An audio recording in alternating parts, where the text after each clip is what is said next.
Hey, this is Nubia Sunshine. I'm coming back to you again with part 2 of the root chakra, the Malahara. I talked briefly in the first part about what it means and where it's located in the body, as well as disorders and blockages that happen in our root chakra. Now, in this particular part, I'm going to talk about how to be able to identify that and awakening your root chakra to be able to remove the blockages.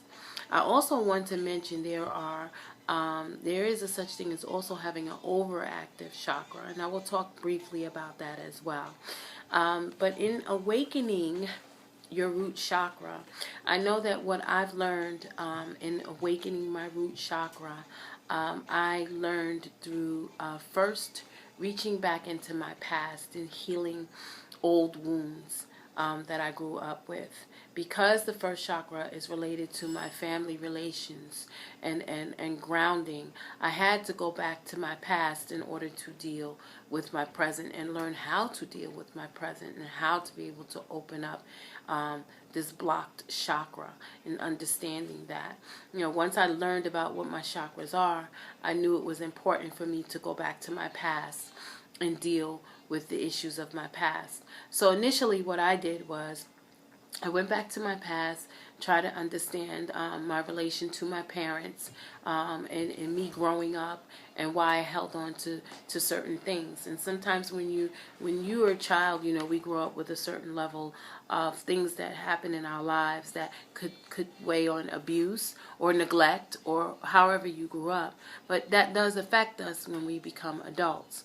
And the first thing I needed to do was not so much confront my parents, because I could go back to my past without having to deal with my parents, but actually recalling certain situations that I learned over the years. It was a part of my blocking me from moving on, and I had to deal with those things. I had to be honest with myself about what was going on with me as a child in relation to my family, my roots.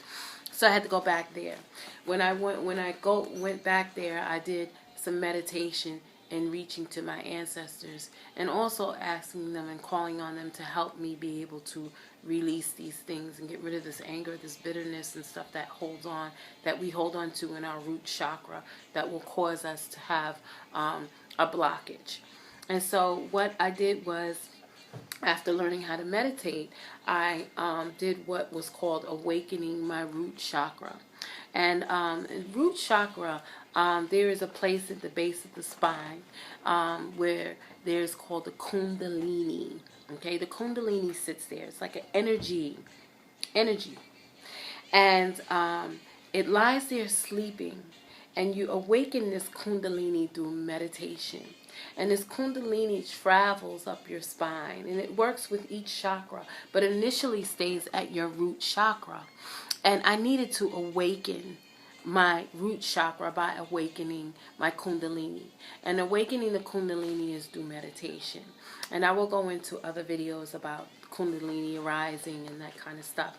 But what I wanted to do was I wanted to align my root chakra. So I needed to first, like I said, deal with my past and reconcile with my past, my family, but also clear up the issues that are happening now. And a lot of times that entailed me, or most times it entailed me changing my diet and what I eat. So what I did was eat a lot of things associated with my root chakra. And with my root chakra would be red foods, just as it's associated with the color. So it would be red beans, because protein was very, very important for my diet, especially being someone who does not eat meat. So red beans was important. Beets is important. Tomatoes and earth vegetables that come directly from the ground, the earth. And it could mean oranges too, but really rooted from the ground. Also, changing my diet was one thing, but meditating more was another. Consistently connecting with myself, my sense of self. I also, on occasion had financial issues, which stemmed for the pain in my back. So I had to learn how to look and face my financial situations and say, okay, where did this come from? And it came from my root. It came from my family. It came from my karma. All those things are related. So when you say the first chakra is related to your family, your financial, your sexual, who you hang around, it's everything that you are and what you do. So when I'm having a financial issue, I know that it is something that is related to something that I grew up with. You know, not only just the karma that is passed on, but something that I learned coming up with my family that I continue to hold on to, and carrying that insecurity that was passed on through me growing up, and still holding on to that. Not using it as an excuse, but finding it as a solution to the problem as to why we are where we are. And I began to recognize that more, face it, be honest with it, and deal with it.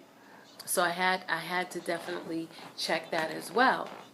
Also with the sense of insecurity and not being safe, not feeling secure, and that my survival was at risk, you know, would cause you to do things financially that may not be good decisions. And sometimes that being the case. So being able to meditate and be more connected to my root chakra enabled me to breathe and be open and be honest about my situation, and then begin to change those patterns that consistently put me in that position.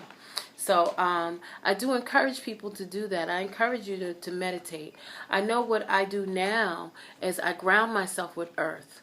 I walk barefoot. I go to the park and I meditate, and I put myself on Mother Earth. I feel her. I breathe her. I am her. I become one with her. And that helps me be able to get myself back grounded to Earth, to Mother Earth. And I encourage that with meditation. I also do something called walking meditation. And walking meditation is just me walking in present time, looking at my feet, looking at where I'm stepping, breathing as I take each step, inhaling in, exhaling out, inhaling in, exhaling out. So just taking my time and being focused, allowing myself to be so grounded that I don't lose my balance, that I don't lose my focus.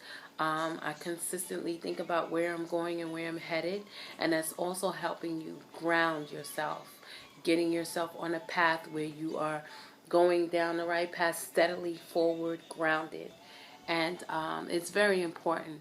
When I do yoga, the most important poses in yoga for grounding your root chakra and balancing it is tree pose.